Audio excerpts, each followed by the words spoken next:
دائیں جانب جناب پیر عثمان نوری صاحب، جناب حاجی مولانا امداد اللہ صاحب صدر نظام المدارس، جناب مولانا شاداب نقشبندی صاحب سنی تحریک پنجاب، مفتی کیسر صاحب نیمت ایسوسی ایشن کے صدر، اور میرے جانب جناب علامہ رضائے مصطفیٰ صاحب نقشبندی صدر تحفظ ناموس رسالت محاذ، جناب قاری زوار بہادر صاحب جمعیت علماء پاکستان، جناب مولانا محمد خان لغاری صاحب ممبر متحدہ علماء بورڈ، جناب مولانا احسان صاحب آپ کا تعلق بھیرے کے ساتھ اور بھیرے کی جملہ جامعات کے ساتھ، لاہور میں آپ ان کے جامعہ کے ناظم، جناب مفتی ڈاکٹر محمد حسیب قادری صاحب سنی اتحاد کونسل کے نمائندے، اور ان کے ساتھ جناب شفیق اجمل صاحب، جناب محمد علی نقشبندی صاحب اور جملہ شرکاء جو کہ میرے آگے تشریف فرما ہیں. اور اس کے ساتھ ساتھ میں میڈیا کے ان تمام احباب کا شکریہ بھی ادا کروں گا جو آج کی اس پریس کانفرنس کی کوریج کے لیے جملہ احباب پرنٹ میڈیا کے اور الیکٹرانک میڈیا کے جو تشریف لائے. شرکاء نے بڑی تفصیلی آراء پیش کی ہیں 4 نکات پر جو ہم نے یہاں پہ رکھے. فلسطین میں بیت المقدس کی بے حرمتی اور نہتے فلسطینیوں کی شہادتیں ہمارے سامنے ہیں. وقف املاک کے حوالے سے جو ایکٹ بنا ہے پاکستان میں مرکز کے سطح کے اوپر اور ترمیم جو صوبائی سطح پر کی گئی، اور اوقاف مزارات کی بندش، اور اس کے ساتھ ساتھ قومی سلامتی کے اداروں کے اوپر بیجا تنقید، اس کے حوالے سے ہماری آج کی یہ پریس کانفرنس کا انعقاد ہوا. فلسطین کی سرزمین الہامی مذاہب اور الہامی مذاہب میں تینوں یعنی جوڈائزم، کرسچینٹی اور اسلام تینوں کے نزدیک مقدس اور قابل احترام ہے. مسجد اقصیٰ اہل اسلام کا قبلہ اول ہے،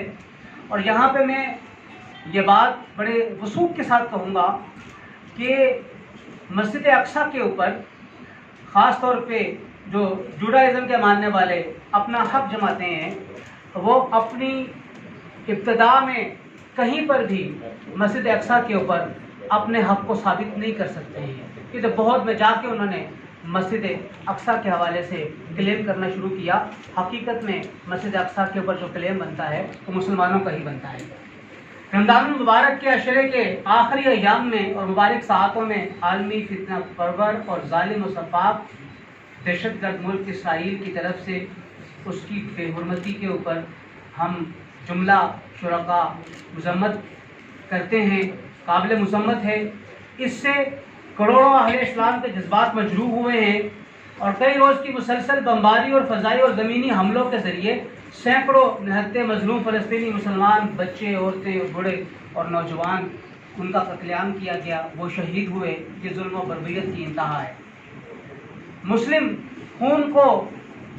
ارزاں سمجھ لیا گیا ہے، اور عالمی ادارے بالخصوص اقوام متحدہ کی بے حسی کسی المیہ سے کم نہیں ہے. کئی دہائیاں گزرنے کے باوجود مسئلہ فلسطین کو مسلمانوں کی علاقوں اور مسلمانوں کی حکومتوں کے وسط میں ایک ایسا سلگتا ہوا زخم، رشتہ ہوا زخم بنا کے رکھ دیا گیا ہے جس سے نہ صرف فلسطینیوں کے بنیادی انسانی حقوق متاثر ہو رہے ہیں، تو دوسری طرف عالمی طاقتوں اور اداروں کے دوہرے معیار کی عکاسی بھی ہو رہی ہے. قبلہ اول کی آزادی، آزاد فلسطینی ریاست کا قیام، فلسطینیوں کے انسانی حقوق کے تحفظ کے لیے مسلم امہ کے حکمرانوں کو متفقہ اور مؤثر لائحہ عمل تیار کرنے کی ضرورت ہے. 57 سے زائد اسلامی ممالک اس ایک مسئلے کے اوپر اکٹھے نہیں ہو رہے. جب تک اکٹھے نہیں ہوں گے مسئلہ فلسطین کا قابل قبول حل نہیں نکل سکے گا. اس سلسلے میں تمام ممالک کو اپنے اقدامات کرنے کی ضرورت ہے. اور پھر حالیہ دنوں میں حکومت پاکستان کی سفارتی کاوشیں اور دیگر اقدامات قابل تحسین ہیں، لیکن اس سے بڑھ کر عمل کرنے کی ضرورت ہے اور مزید اقدامات کیے جانے چاہیے. اور خاص طور پر فلسطینیوں کی امداد کے لیے پاکستان سے جو جانا چاہے اس کے لیے باقاعدہ پرمیشن کا طریقہ کار اور باقاعدہ اجازت نامہ دیا جانا چاہیے۔ پاکستان کی وفاقی اور صوبائی حکومتوں نے فیٹف کو آڑ بنا کر قومی اور صوبائی اسمبلیوں سے وقف ایکٹ منظور کروائے اور خاص طور پہ صوبائی اسمبلیوں میں ان کی ترامیم کی گئی، جو کہ ایک طرف اسلامی تعلیمات کے منافی ہیں اور ان منظور شدہ قوانین سے نظام اوقاف عملاً ختم ہو کر رہ جائے گا۔ دوسری طرف حقیقت میں ان کے پیچھے منی لانڈرنگ کو روکنا ہے، اور وہ منی لانڈرنگ جو کہ دہشت گردی کا سبب بنتا ہے۔ سب سے زیادہ متاثر فیٹف کے ان نئے وقف کے قوانین کی وجہ سے اہل سنت و جماعت اکثریت فرقہ ہے، جن کا ماضی میں کبھی بھی کسی طرح پہ دہشت گردی کے ساتھ، چاہے وہ ملکی ہے چاہے وہ غیر ملکی ہے، کوئی تعلق نہیں رہا ہے۔ اور پاکستان میں جو دہشت گردی 9/11 کے بعد ہوتی رہی ہے، جس کا وہ شکار رہا ہے، جس میں پاکستان کے وہ افراد جو بیرونی قوتوں کے اعلیٰ کار بنے رہے ہیں، ان کا تعلق کسی بھی طور پر اہل سنت و جماعت کے ساتھ نہیں ہے، لیکن یہاں پہ حساب الٹا کیا جا رہا ہے۔ جن کے تعلقات ماضی میں رہے انہیں گرین چٹ دے دی گئی ہے، انہیں کلیئر کر دیا گیا ہے، اور جو جہاد افغانستان سے اس بات کا علم بلند کرتے رہے ہیں کہ جہاد کا حق صرف ریاست کو ہے، ریاست ہی جہاد کرے گی، اور جہاد کے نام پہ پرائیویٹ آرمیز اور ملیشیا کا کوئی تصور نہیں ہے، جو یہ کہا کرتے تھے، آج ان پر ہی فیٹف کے بم کو گرایا جا رہا ہے اور انہیں ہی نشانہ بنایا جا رہا ہے۔ ہم اس کی بھرپور مذمت کرتے ہیں، اور ہم یہ اعلامیہ جس طرح یہاں پہ محترم عبد المصطفیٰ ہزاروی صاحب نے بڑی تفصیل کے ساتھ ان کوششوں کا ذکر کیا جو فیٹف کے قانون کو ترمیم کرنے کے لیے کی گئی، لیکن ابھی تک سرکاری سطح کے اوپر، حکومت کی سطح کے اوپر کہیں پر بھی کوئی اس کی سنوائی نہیں ہو رہی ہے۔ انتہائی مجرمانہ غفلت ہے حکومت کی، اور ہم یہ سمجھتے ہیں کہ حکومت کو اس کے اوپر اتنے بڑے اسٹیک ہولڈرز کو، جو کہ ہزاروں کی تعداد میں خانقاہوں کے نمائندے ہیں، مساجد و مدارس کے نمائندے ہیں، صرف پنجاب میں 52,000 مسجدیں ہیں، جن میں سے صرف 450 کا تعلق وہ محکمہ اوقاف کے ساتھ ہے، باقی پرائیویٹ کیپیسٹی کے اندر ہے، اور حکومت کے پاس اتنی لاجسٹک سپورٹ نہیں ہے انہیں کسی جگہ پر بھی، اور نہ ہی ان کے پاس ایسے ذرائع ہیں اور نہ ہی ریسورسز ہیں جس کے ذریعے سے وہ ان صرف پنجاب میں رہتے ہوئے 52,000 مسجدوں کے کنٹرول کو سنبھال سکیں۔ یہ پورے نظام کو تارپٹ کر کے رکھ دے گا۔ تو ہم یہ سمجھتے ہیں کہ اس میں اسٹیک ہولڈرز کو لیا جائے، بلا شبہ ایک کمیٹی بنائی گئی ہے اور اس کمیٹی کا آج اجلاس بھی ہو رہا ہے، لیکن ہم یہ سمجھتے ہیں کہ اس کمیٹی میں جو مختلف مسالک کے نمائندے اپنی تجاویز لے کر گئے ہیں، ان تجاویز کو نہ صرف قابل غور سمجھا جائے بلکہ اس کی روشنی میں اس میں ترمیم بھی کی جائے۔ ایسا نہ ہو کہ فیٹف کی آڑ میں مسجد و مدرسے اور خانقاہوں کی انسٹیٹیوشن کے کو بین الاقوامی ایجنڈے کے تحت قبضہ کرنے کی جو کوشش کی جا رہی ہے وہ کہیں اپنے پایہ تکمیل کو نہ پہنچ جائے، اور اس کے نتیجے میں ملک پاکستان کے اندر ایک انریسٹ سامنے آئے گا اور حکومت اس انریسٹ کو کنٹرول نہیں کر سکے گی۔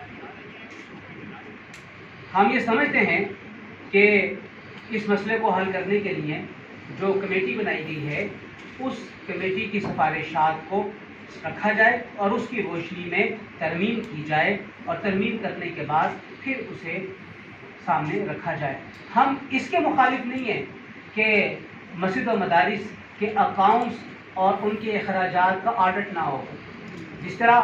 ہر این جی او اور ہر ادارہ اپنی آڈٹ ایک آزاد آڈیٹر سے کرواتا ہے، اسی طریقے سے یہ ادارے مساجد، مدارس اور خانقاہیں آزاد آڈیٹر سے اپنا آڈٹ کروائیں، اور جب کوئی چیک کرنا چاہے چیک کر سکتا ہے، لیکن چیک کرنے کی آڑ میں بیجا پابندیاں قابل قبول نہیں ہوں گی۔ کورونا وبا کی آڑ میں وفاقی اور صوبائی حکومتوں نے گزشتہ کئی ماہ سے مزارات اولیاء کو خاص طور پہ جو کہ اوقاف کے زیر کنٹرول ہے بند کیا ہوا ہے۔ مزارات اولیاء کرام روحانی اور تعلیمی تربیت کے مراکز ہیں۔ مخلوق خدا کو تعلیم و تربیت کے ساتھ روحانی تسکین حاصل ہوتی ہے، ہزاروں افراد کو کھانا میسر آتا ہے، زندگی کے مختلف شعبات کو حفاظتی اقدامات کے تحت کھلا رکھا گیا. منڈیاں چلتی رہیں, بازار چلتے رہے, SOPs مقرر کیے گئے. صرف اور صرف تعلیم اور مذہبی عبادت گاہوں کو اس کی آڑ میں روکا گیا. ہم یہ سمجھتے ہیں کہ مزارات اولیاء اور تعلیمی مراکز کو مسلسل بند رکھا جانا سمجھ سے بالاتر ہے. حکومتیں فوری طور پر اب جبکہ لاہور میں بھی 2% سے کم کورونا ٹیسٹنگ پازیٹیو کی رپورٹ آ رہی ہے, فوری طور پہ مزارات اولیاء کو خاص طور پہ جو اوقاف کے زیر کنٹرول ہیں کھولنے کا اعلان کرے. محاذ کی طرف سے 7 جون 2021 بروز پیر ایوان اوقاف لاہور کے بعد محاذ کے رہنما احتجاجی مظاہرہ کریں گے, عوام بھی شریک ہوگی, اور 10 جون 2021 تک اگر آپ کو لگے تو برود جمعرات, داتا دربار اور دیگر مزارات اولیاء کرام کو کھولنے کے لیے عوام اہل سنت اکٹھی ہوگی, جمع ہوگی, اور پھر عوام اہل سنت خود اپنے ہاتھوں سے اپنے مزارات کو, اپنے بزرگوں کے مزارات کو کھولنے کا حق رکھتی ہے. ملک میں ہونے والے حالیہ دہشت گردی کے واقعات جو کہ خاص طور پر بلوچستان میں اور KPK کے ریموٹ ایریاز میں ہو رہے ہیں, ان کی ہم بھرپور مذمت کرتے ہیں. پوری قوم کو, ملک و ملت کے دشمن افراد پہ نظر رکھنے کی ضرورت ہے, اور ملک کی سلامتی, آمد و ناز کے جان و مال کے تحفظ کے لیے ہمیں ہر ایک کو اپنی ذمہ داری کو نبھانا چاہیے. آج کا یہ نمائندہ فورم سمجھتا ہے کہ پاکستان میں قائم تمام اداروں کو آئین و قانون کے مطابق کام کرنا چاہیے, جو ان کا پرسکرائبڈ ایریا ہے اس میں کام کرنا چاہیے. معاشرے کے ہر فرد کی آزادی اور اس کے بنیادی انسانی حقوق کا تحفظ انتہائی ضروری ہے, لیکن اس کی آڑ میں قومی سلامتی کے اداروں پر بے جا تنقید برداشت نہیں کی جائے گی. اور ہم یہ سمجھتے ہیں کہ مساجد اور خاص طور پہ وہ مساجد جن کا تعلق گزشتہ کئی سو سالوں سے اسلام کے ساتھ ہے اور جن کا ٹریک ریکارڈ کہیں پر بھی کسی اور مذہب کے ساتھ نہیں ہے, ہم اپنے ہمسائے میں دیکھتے ہیں تو ہمسائے ملک میں انڈیا میں مسلمانوں کے وہ مساجد اور وہ عبادت گاہیں جو کئی سو سال سے مسلمانوں کے زیر کنٹرول ہیں, انہیں ہندوؤں کے ساتھ تعلق جوڑ کر عدالتوں سے انہیں دوبارہ ہندوؤں کے مندروں میں تبدیل کیا جا رہا ہے. اور یہاں پر جن کا دور واسطے تک ان لوگوں سے کوئی تعلق نہیں ہے, انہیں بغیر عدالتی کارروائی کے اور بغیر کسی معاملے کے صرف ایڈمنسٹریٹو آرڈر کے تحت ان کی حیثیتوں کو ختم کیا جا رہا ہے. یہ انتہائی شرمناک ہے, اور ہم یہ سمجھتے ہیں کہ یہ اسلامی عبادت گاہوں کے ساتھ کھلواڑ ہے, اور عوام اہل سنت اسے پایا تکمیل تک پہنچنے نہیں دے گی. اور اس کے ساتھ ساتھ ہم یہ بھی سمجھتے ہیں کہ ملک پاکستان میں جہاں کہیں پر بھی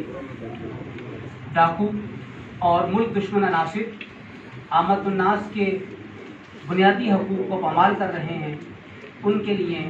حکومتی تحفظ کے اداروں کی کوششیں قابل تحسین ہیں, اور ہم ان شہداء کے لیے دعا کرتے ہیں جو ان معاملات میں اپنی شہادت کے درجے کے اوپر فائز ہوئے ہیں. بار دیگر میں تمام احباب کا شکریہ ادا کروں گا جو تشریف لائے, اور اس کے ساتھ ساتھ میڈیا کے تمام افراد کا بھی شکریہ ادا کروں گا کہ انہوں نے آج کی اس پریس کانفرنس کی کوشش کے لیے